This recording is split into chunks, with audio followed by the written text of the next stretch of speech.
Hello, and welcome back to How About That Crypto, your home for crypto and Web3 news and updates with your host, Bitcoin Stylist.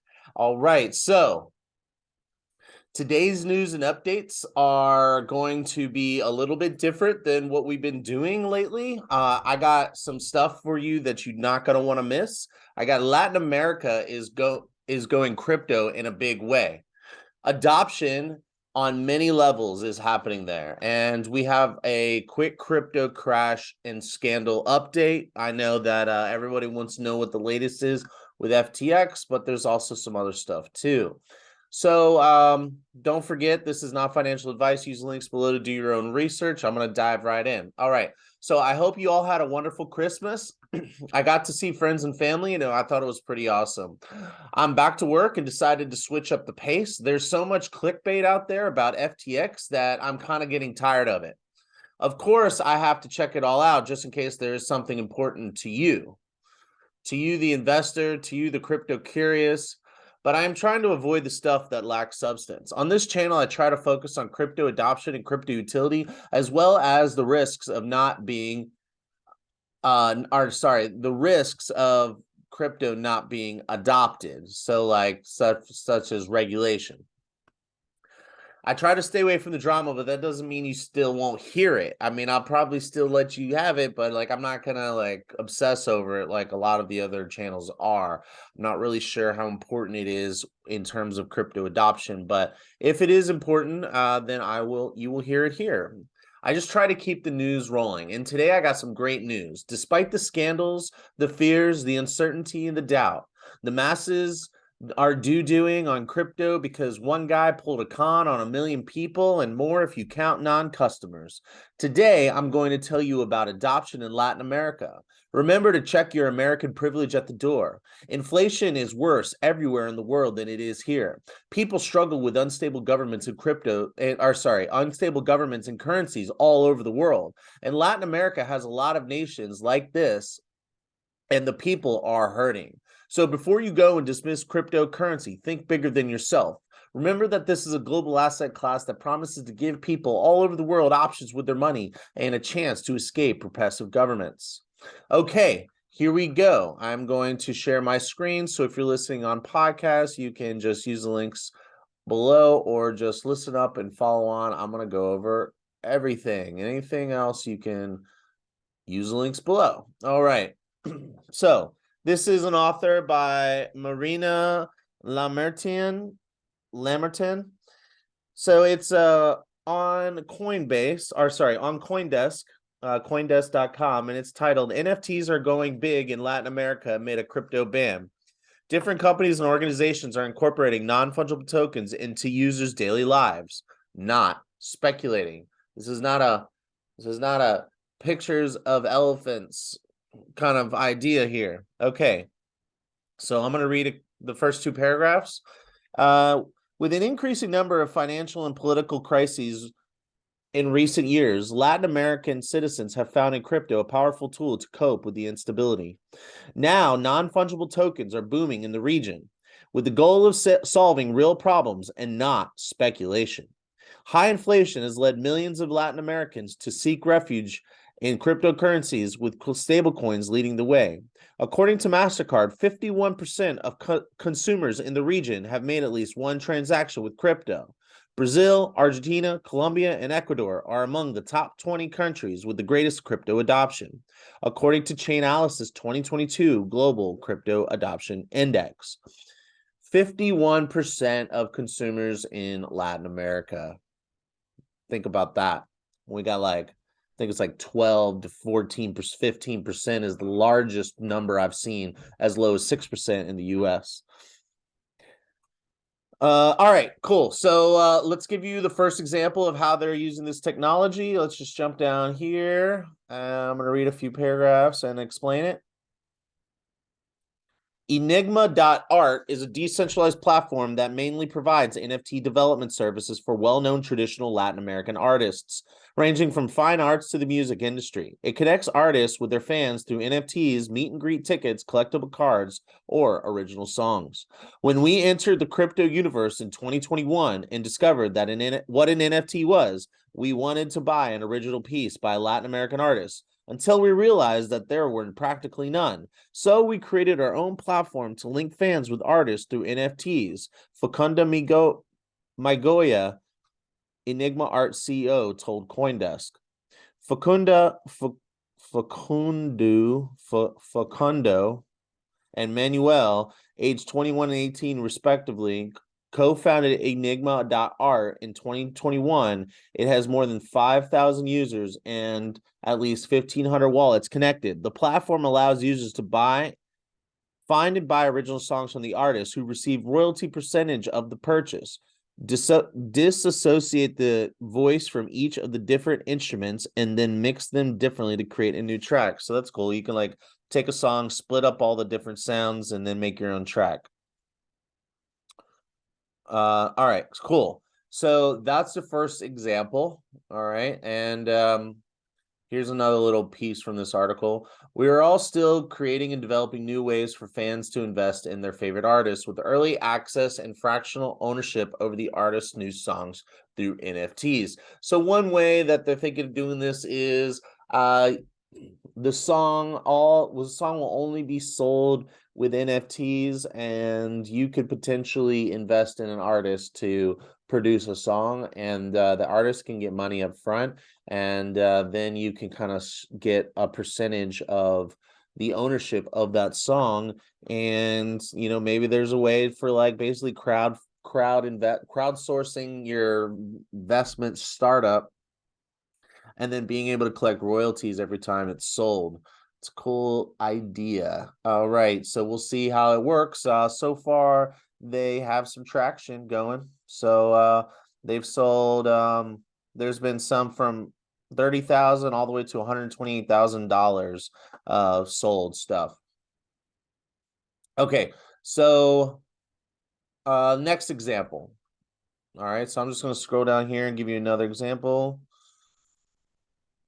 In August, TravelX, a marketplace for tokenized travel products, started offering 2.5 million airplane tickets from the low-cost Argentine airline Flybondi, which are tokenized when purchased and converted into non-fungible tokens called NF tickets. When clients bought tickets and then couldn't take the money, when clients bought tickets and couldn't take that flight, money was lost. This way, we are creating an official secondary market where people can sell and resell them until 3 days before the takeoff. After acquiring an NF ticket, a customer can auction, sell, transfer, gift, or exchange them through peer-to-peer system on TravelX, that the startup's chief blockchain officer told CoinDesk when it launched. So basically, it's a secondary marketplace to sell airline tickets. The fact that this doesn't exist is kind of insane, in my opinion. So it's pretty cool. If you can tokenize a ticket, I'm sure there's some sort of identification process that they'll have to collect some form of ID, but they can do that at the airport. I mean, or I guess you could do it within that 3 days. Maybe that's why they don't allow you to trade tickets in under 3 days prior to the flight. But secondary market for tokenized tickets. A ticket, you can consider a ticket a digital asset. Your ticket to a show is worth something. Sure, the value diminishes over time, especially after the event, but it is still a digital asset, as well as tokenizing all of your loyalty rewards and credit card points. So expect to see more of that. Okay, so I'm going to go down to the last and final example here. With a more supportive approach, a place called Pequeños Pasos, or Little Steps, a non-governmental organization or NGO with global operations that develop integration programs for families and vulnerable communities around Argentina. Launched in May, its first NFT collection of digitized drawings made by children participating in integration programs. The NFT project is meant for people to get involved with the organization in a more tangible way and later get rewards like special participation in our events. The NFT project of Pequeños Pasos was assisted by Santiago Siri, an Argentine contributor to the Proof of Humanity project and the developer of the Universal Basic Income ERC20 token UBI. Up to now, it has sold 25 pieces for $50 each through OpenSea. NFT adoption is still new in Latin America, but we wanted to be part of it from the beginning. So this is a nonprofit that's getting kids that are in this program to draw pictures, and then they digitize them, turn them into NFTs and sell them, and it's a way for them to raise money. So you, the donor, get a little picture. It's like back in the day when they used to show you like, oh, see this little kid in Africa, you should donate to him. And then you get like letters from that kid, and like you get pictures of him, and like get to watch them grow up, and like you feel good because you feel like you're part of someone's life instead of just giving money to some black box non-government or government organization or some not black box nonprofit. You don't really know how much money is going in, lining the pockets of the C-suite, and like how much money is actually getting to the people. So I think this is pretty cool. Let me know what you think. Leave a comment below, and I am moving on.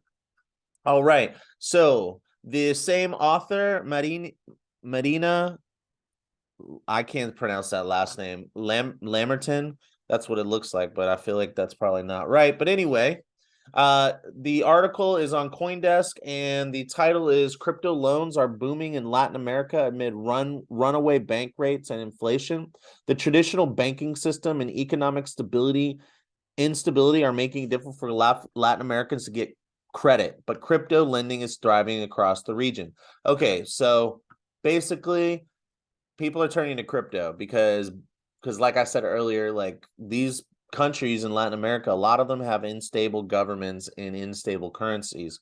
So let's just kind of jump right in here. It is not easy for Latin Americans to borrow money from traditional banks at a time of extremely high interest rates and relentless inflation. And some in the region have turned to crypto to gain access to new credit. All right. As a result, the traditional banks' lending rates grew exponentially, As a result, traditional banks' lending rates grew exponentially, acting as a trigger to the growth of crypto platforms, which offer up to 50% lower rates. So it's 50% cheaper to borrow money from a crypto platform than it is from a bank in Latin America. And there's a company called LEDN. I don't know how to pronounce that. I don't know what they're trying to. It's the name of a company. It's a Canadian-based lending platform with more than 125,000 users. Started operating in Latin America in 2019. The region now accounts for 50% of the loans originated by the company. As the adoption of cryptocurrencies grew in Latin America, we noticed that people had to sell their Bitcoins to spend on their daily lives. And this is the chief strategy officer. And that was when we saw credit could help people grow their businesses or projects without selling their crypto. So these are collateralized loans. So like if you don't want to hold, okay, so like if you're an American and you haven't been outside the US, then you don't understand this. But like if you're in a country that has high inflation, extremely high inflation, you don't actually want to hold your currency. Because if you hold in your currency, it's eroding as it's in your hand or it's in your pocket, the purchasing power. So you'd rather hold your money, the value you get from your efforts called work. So like if you work or you produce something, then you get paid money, and that money doesn't have to sit in your local currency. That money could sit in anything: gold, stocks, bonds, property, cryptocurrency. So what they're saying is that people don't want to keep their money in their local currency. So they're holding on to mostly stable coins and Bitcoin. So stable coins make sense. So it's like, if I'm in Argentina, I want to hold the dollar, and that makes sense. So like, try to put yourself in someone outside of the US's shoes. Like, this is all of a sudden looking like a lifeline to you. All of a sudden, cryptocurrency isn't some scam, isn't some fraud. It is literally a lifeline to protect have the ability to protect from like basically runaway inflation, mismanagement of currency, incompetent governments, and some would say that they're stealing from you. So now you can grab onto the US dollar or Bitcoin. There's even tokenized gold where you can buy cryptocurrency that each PAX G coin is redeemable for 1 ounce of gold. So think about that. All right. So let's keep moving on. Let's see. It says this feature is designed for those who do not want to sell US dollars but need to get a hold of pesos for an expense, either short term or longer term. This way you keep dollars and use them as collateral to take out a loan. So basically you put up your dollars or your Bitcoin and or whatever coin that they take as collateral, and they say, okay, cool. Well, if you put up $100 in 100 US dollars, we'll give you $100 worth of pesos, and you just have to pay us back. And then you use those pesos and you go and you buy something with it. But you never actually you only transfer the money into the local currency at point of sale or in a short period of time, so you don't lose the purchasing power of it.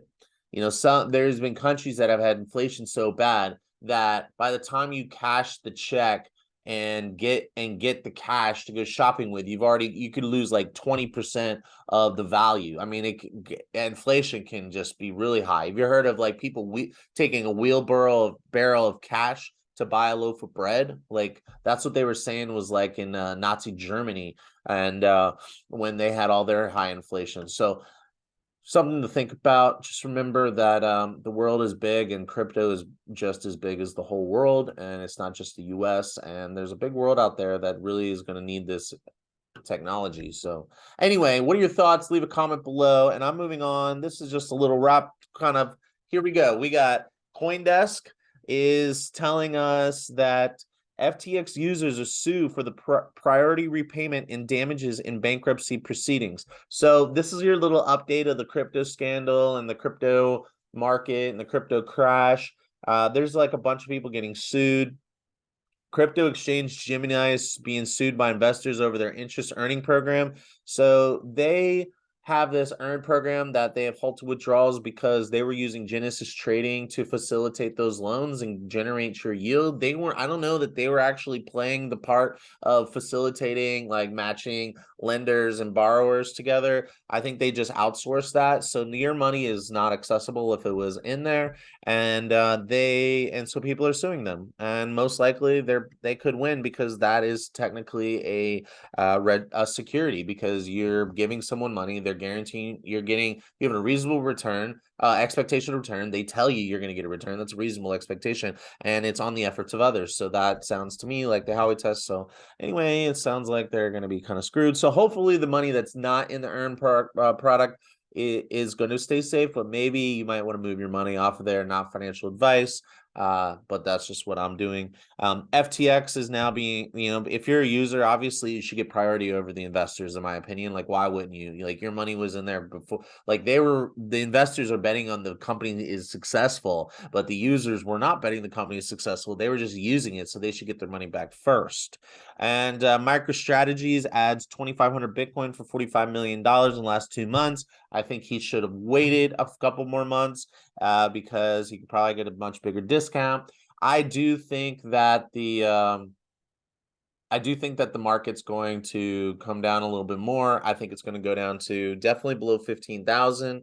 I am currently shorting Bitcoin, but I'm also buying a little bit. I'm shorting it more than I'm buying it, but yeah, that's what I'm doing. I think it's going to go down and then it's going to go back up. But I do think 2023 is going to have a rough start to the year. And so anyway, that's my opinion. That's what I think. Tell me what you're doing. Leave a comment below. Leave a message in the comment below, and I'll see you all later. Hodl on.